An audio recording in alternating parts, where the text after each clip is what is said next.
सुप्रभातम। ज्ञान वैविध्य शिक्षा चैनल के माध्यम से शहर से तापड़ी आचार्य संस्कृत महाविद्यालय जसवंतपुर में आप सभी का हार्दिक स्वागत अभिनंदन। देखिएगा, अभी आप जो शास्त्रीय अंतिम वर्ष के छात्र छात्राएं हैं उनको मैं एक सूचना देना चाहूँगा कि शिक्षा शास्त्र प्री शिक्षा शास्त्री टेस्ट के जो फॉर्म है वो फॉर्म 7 सितंबर से भरने प्रारंभ होंगे। तो जो भी अंतिम वर्ष के छात्र छात्राएं हैं वो आवश्यक रूप से इन प्री शिक्षा शास्त्री के जो फॉर्म है उनको फिलअप भरे और संभावित है कि इसी माह में जो भी अंतिम वर्ष के छात्र छात्राएं हैं, चाहे शास्त्री अंतिम वर्ष हो, चाहे बीओ हो, बीकॉम हो, बीएससी हो, एमए हो, आचार्य हो, इन सभी के जो परीक्षाएं हैं वो इसी माह में होनी संभावित है। इसलिए आप समय का सदुपयोग करते हुए अपना जो अध्ययन है उसको सुचारू रूप से चालू रखें ताकि आपको अपनी जो परीक्षा है उसमें सफलता मिल सके और आप अच्छे अंकों से अपनी कक्षा को उत्तीर्ण कर सकें। अब आज हम शास्त्री तृतीय वर्ष का जो साहित्य द्वितीय प्रश्न पत्र है उसके अंतर्गत जो उत्तर रामचरित है उसके 3 भाग हैं, उनका अध्ययन हमने कर लिया था। अब चौथे भाग को हम आज प्रारंभ करते हैं। तो इसमें जो पहला श्लोक है उस श्लोक को हम पढ़ते हैं। तो इस श्लोक में वसंत तिलका नामक प्रीतम अस्ति, वसंत तिलका नामक छंद है जो आपने पूर्व में भी पढ़ा है। तो उसका लक्षण क्या है? उक्ता वसंत तिलका तबजा जगव। तो उसी लय में छंद पूर्वक लय, आरोह, अवरोह, गति आदि के अनुसार हमें इसका उच्चारण करना चाहिए।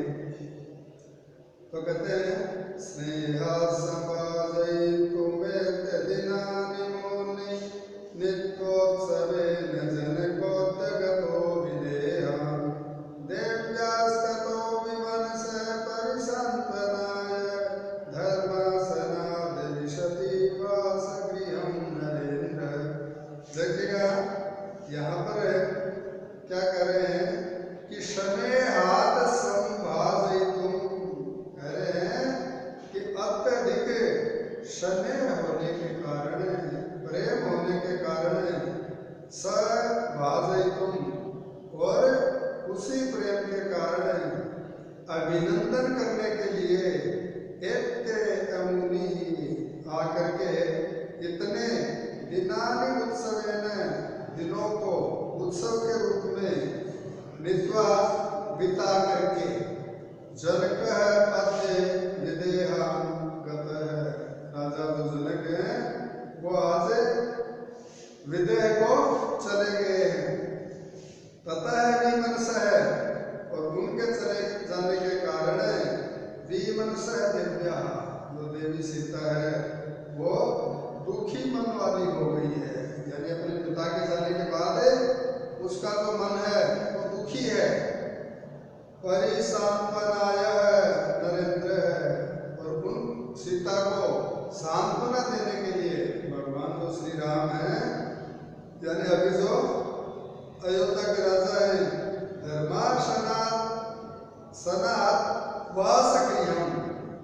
धर्मासनात् का तात्पर्य क्या है यहाँ पर कि न्यायासन से वासगृहम्, जो वास भवन है यानी जो अंतःपुर है, उस अंतःपुर में विशति यानी प्रविष्ट हो रहे। तो कह रहे हैं कि स्नेह के कारण अभिनंदन करने के लिए आकर इतने दिन समारोह में व्यतीत करे राजा जनक, जो सीता के पिता हैं, वो आज अपने विदेह राज्य को चले गए हैं।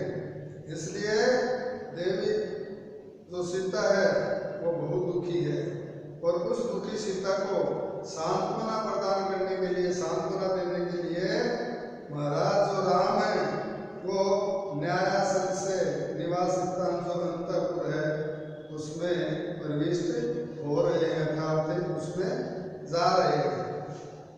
तो देखिएगा यहाँ पर जो सुरभि है उसमें पद आया है स्नेहात।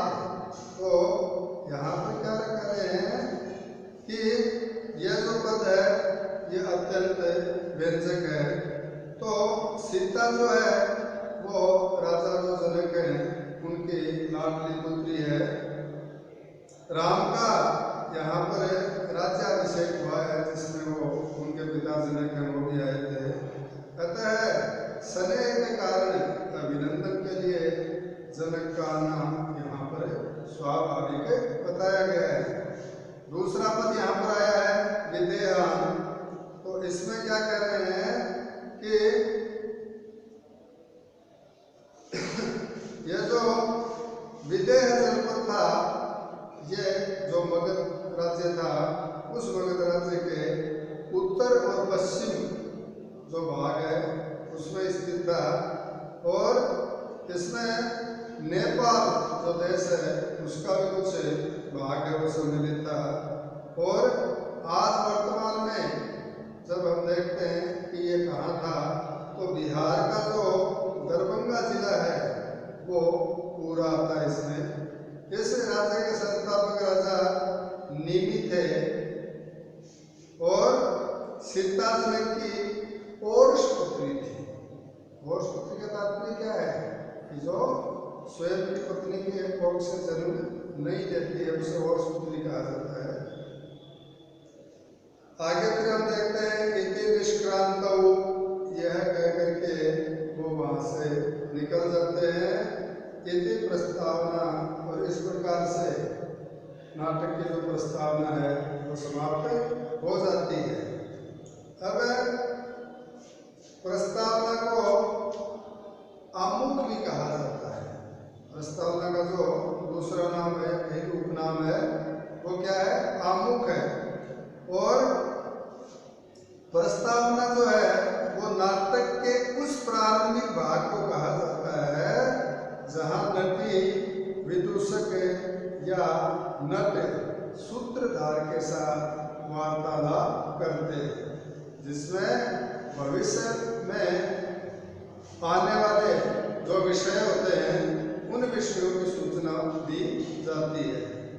अब कहते हैं नटी विदूषको वापी पारिपार्श्वक एवं सूत्रधारेण संहिता संलापन यत्र पूर्वते चित्रैः वाक्यैः स्वकार्यार्थोय कार्योत्थै प्रस्तुताक्षेपिभिर्विध आमुखं तदुविज्ञेयं नाम्ना प्रस्तावना विषय।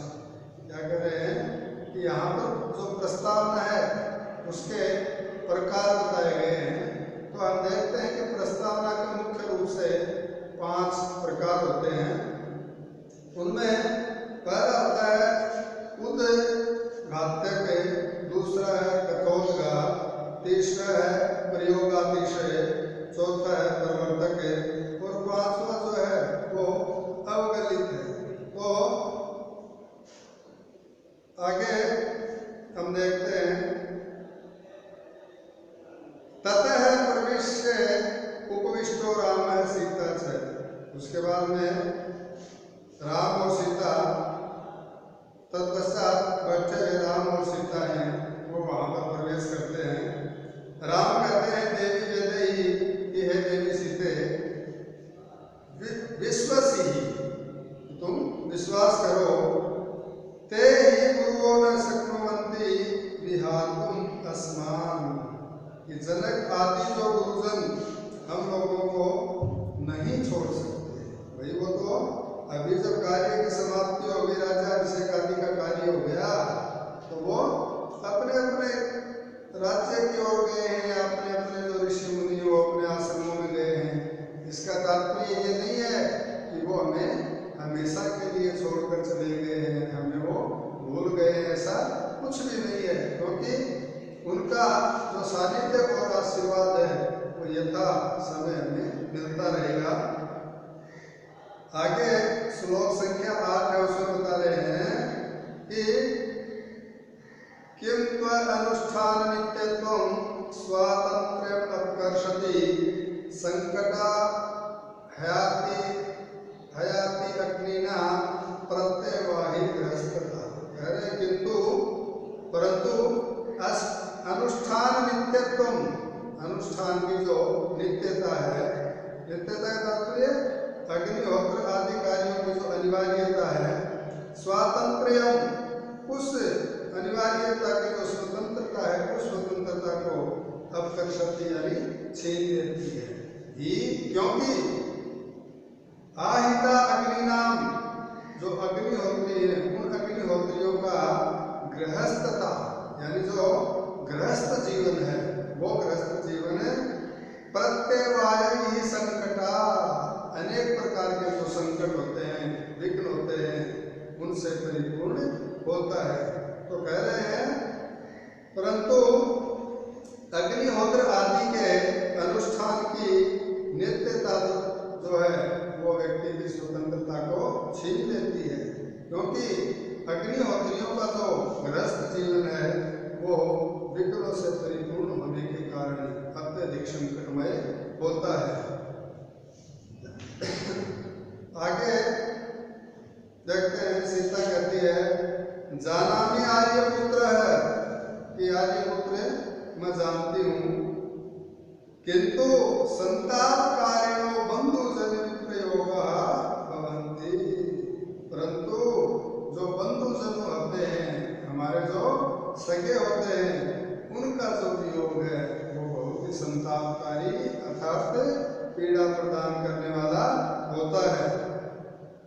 तो यह बात सुनकर राम कहते हैं एवं एतत्, यह ठीक है, एतैहि हृदयम हृदयम अच्छित है संसार भाव, कहते हैं कि ये जो सांसारिक भाव है, ये सांसारिक भाव हृदय के जो मर्म स्थल है, उन स्थलों का भेदन करने वाले होते हैं।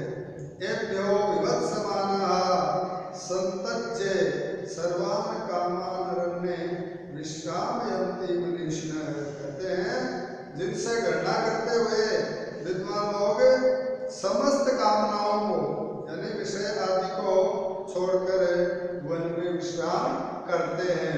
वन में विश्राम करते हैं अर्थात तपस्या करते हैं, और विषय प्रवेश करके वहां पर ये बात कर रहे हैं, तब कंचुकी है उसका प्रवेश होता है। तो कंचुकी है वो कहती है राम भद्र, कि राम भद्र इतना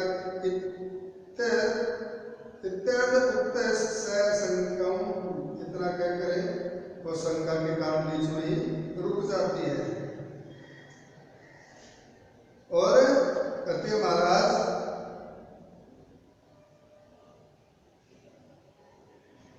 तो राम कहते हैं सस्मितम, उसके कंचुकी की इस बात को सुनकर के राम वो थोड़ा मुस्कुराते हैं और मुस्कुराहट के साथ आर्य ननु राम भद्र है इत्येव माम प्रत्युपचार है शोभते तात्परिजनस्य तद अथा अभ्यस्तम अभिधीयताम, कह रहे हैं कि आर्य पिताजी के सेवक मेरे लिए राम भद्र इस शब्द से संबोधन करना ही शोभा देता है, इसलिए आपको जैसा अभ्यास है मेरे लिए बोलने का, उसी के अनुसार आप अपनी बात को कहिए।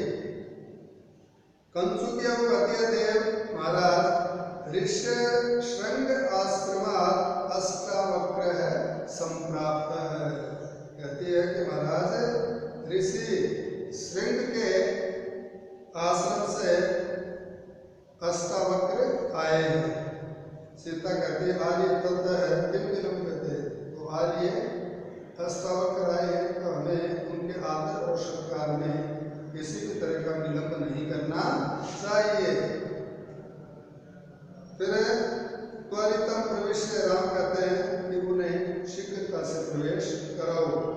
कंचुकी निष्क्रांत है, इस बात को सुनकर कंचुकी वो वहां से निकल जाता है प्रवेश से, और जो अष्टावक्र थे उनको अपने साथ लेकर के जहाँ पर राम और सीता विराजमान थे वहां उनको प्रवेश करवाता है। अष्टावक्र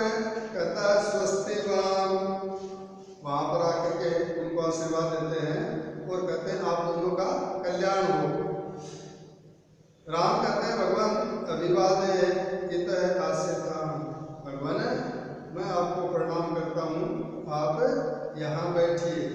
सीता कहती है भगवान नमस्ते, कि भगवान आपको प्रणाम नमस्कार है। अपि कुशलम सजा मात्रिकस्य गुरुजनस्य अर्थाया शांतायास्य, कहती है कि हमारे जो दामाद है ऋषि श्रृंग के सहित कौशल्या आदि और गुरुजन और पूजनिया जो शांत है वो सब कुशल पूर्वक तो है। राम कहता है निर्विघ्न सोमपीति आवतो में भगवान ऋषि श्रृंग आर्य से शांता। राम कहते हैं कि सोमपान करने वाले मेरे जो जीजा हैं भगवान ऋषि श्रृंग और पूजनीय हमारी जो बहन है शांता, वो कुशलता पूर्वक तो है। सीता कहती है अस्मान अपि स्मरति, क्या हम लोगों को भी याद करते हैं क्या, ऐसा वो कहती है। इस प्रकार से इनका वार्तालाप है वो अष्टावक्र के साथ राम और सीता का वार्तालाप चल रहा है। अब देखिएगा अष्टावक्र कौन है, इस पर भी हम थोड़ा प्रकाश डालते हैं, चर्चा करते हैं। तो क्या कहते हैं, अष्टसु शरीर अवयसु वक्र है इति अष्टावक्र है, यानी जिसके शरीर के जो अंग है उनमें 8 तरह से वक्रता हो वो अष्टावक्र कहलाता है। तो कहते हैं अष्टावक्र के विषय में एक कथा भी प्रचलित है। इसमें बता रहे हैं कि कहोड़ नामक ऋषि ने अपने गुरु उद्दालक की पुत्री सुजाता के साथ विवाह किया। एक समय शिष्यों के मध्य आसीन सुजाता के गर्भ ने कहोड़ से कहा कि पिताजी आप पूरी रात पढ़ते हैं परंतु दूसरे दिन यानी सुबह ही आपको ठीक ठाक से कुछ भी स्मरण नहीं रहता है, आपको कुछ भी याद नहीं रहता है।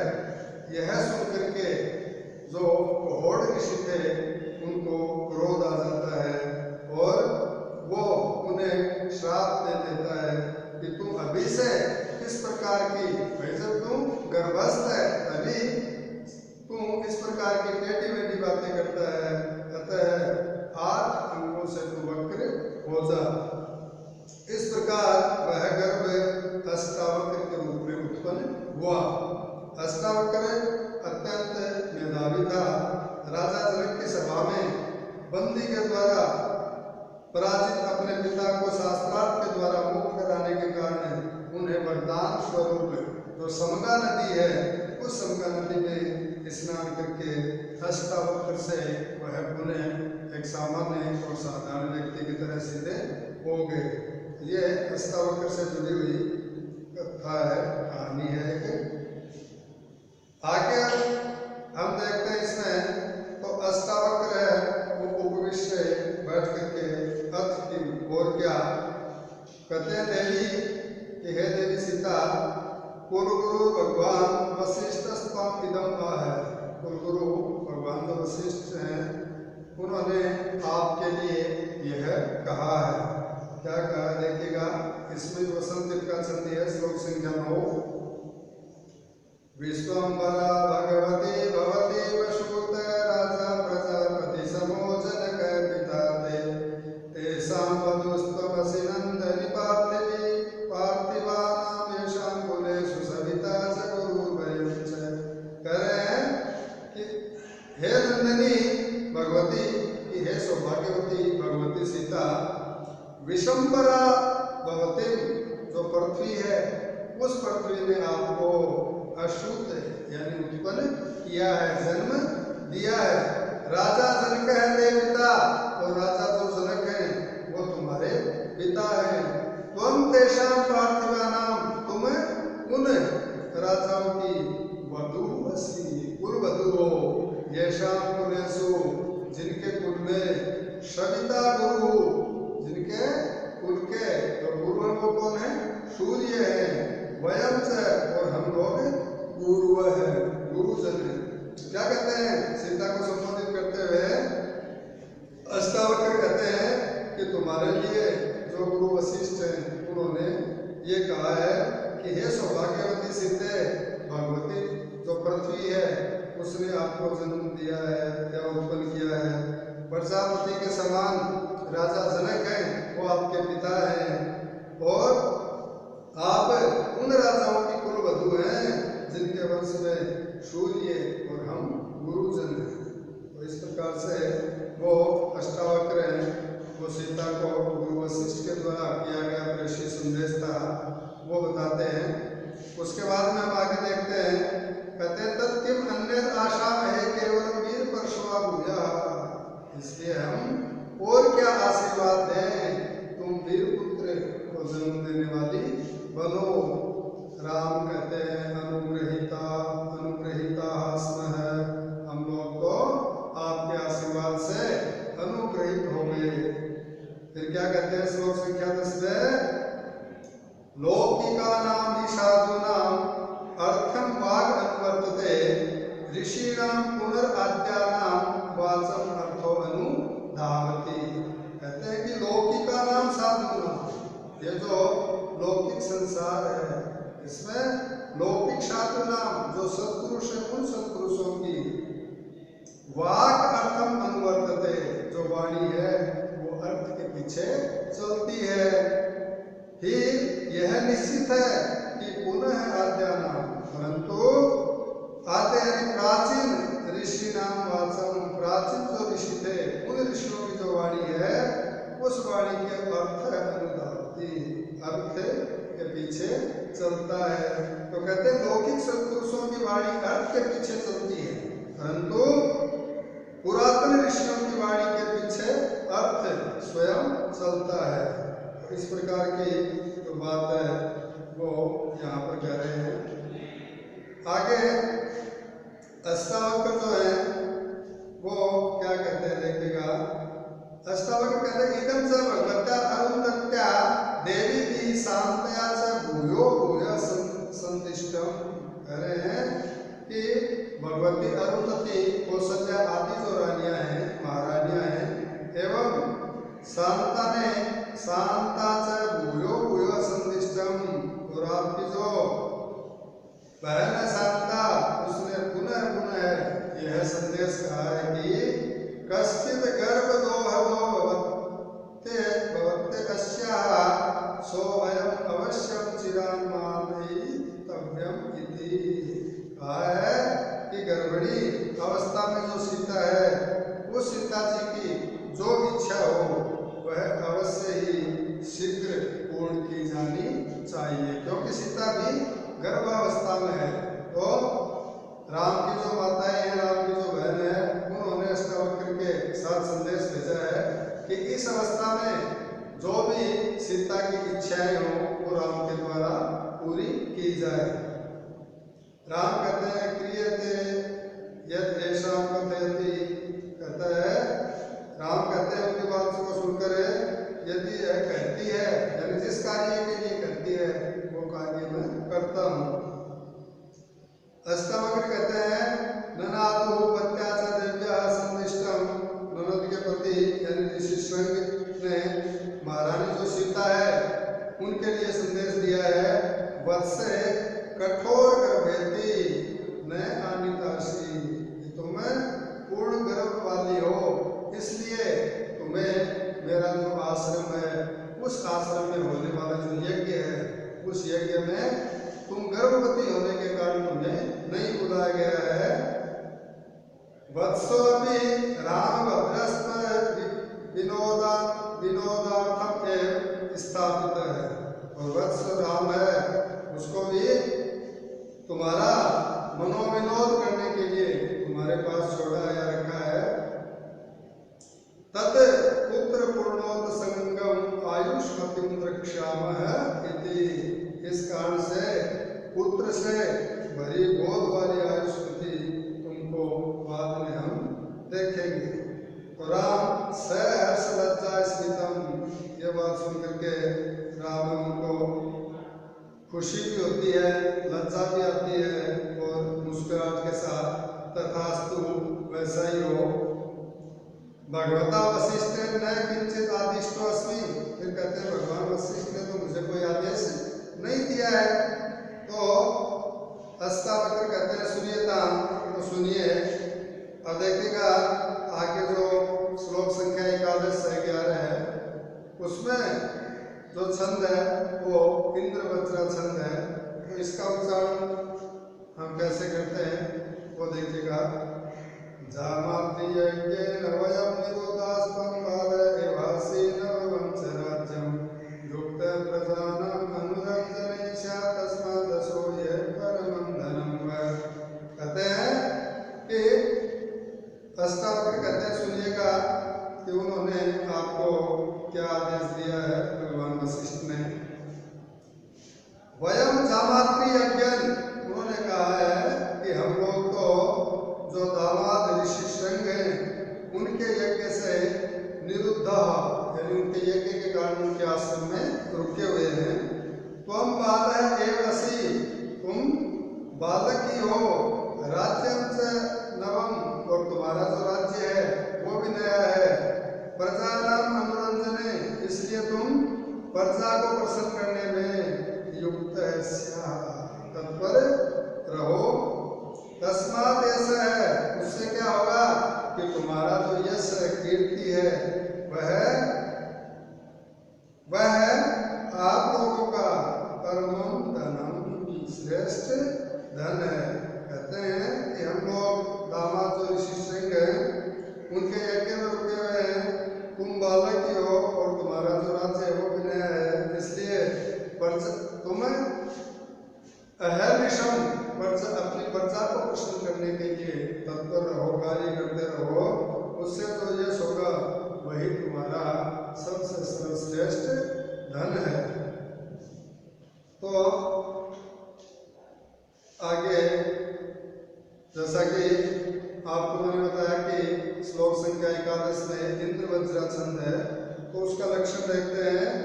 स्यादिंद्रवज्रा यदि तौ जगौगा, क्या है? स्यादिंद्रवज्रा यदि तौ जगौगा है, ये उसका लक्षण है।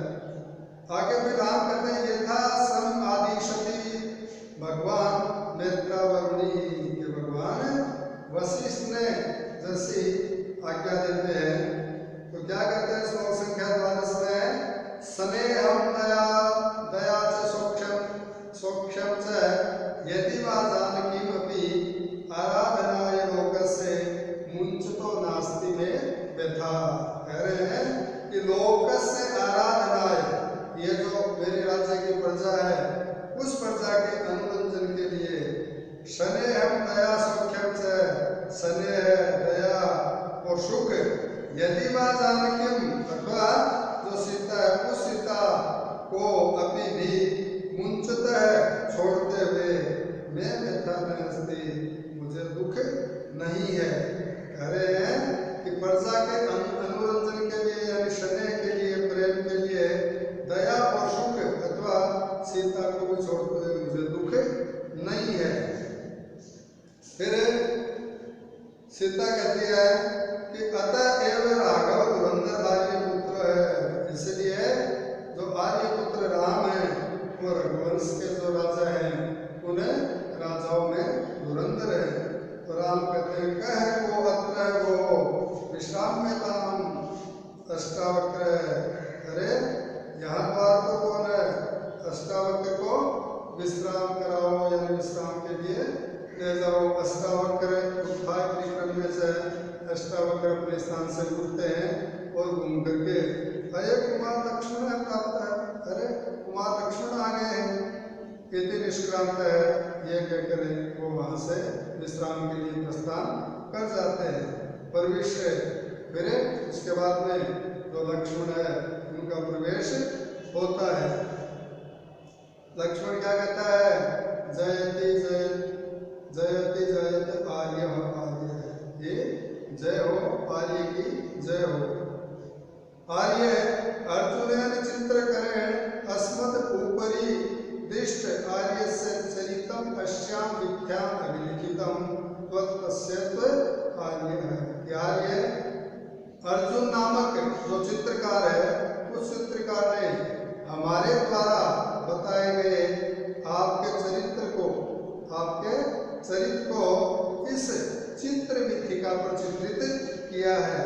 अतः त्वत्पश्यत्व आर्य, अतः आप उसे देखें।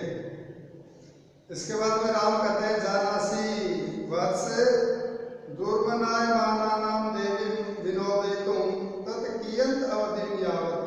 राम कहते हैं वत्स तुम दुखी मन वाली जो सीता है उसको प्रसन्न करना जानते हो, तो कहाँ तक चित्रित किया गया है? तो लक्ष्मण कहता है यावत आर्याया अवकाशन शुद्धि ही, ये आर्य सीता की जो अग्नि शुद्धि है वहाँ तक चित्रित किया गया है। अब इससे आगे की जो प्रथम इनकी विषय वस्तु है उसको हम अगले अंक में पढ़ेंगे। इसी के साथ आज की जो कालांश है उसकी हम समाप्ति करते हैं। आप इसी प्रकार अध्ययन करते रहे। धन्यवाद।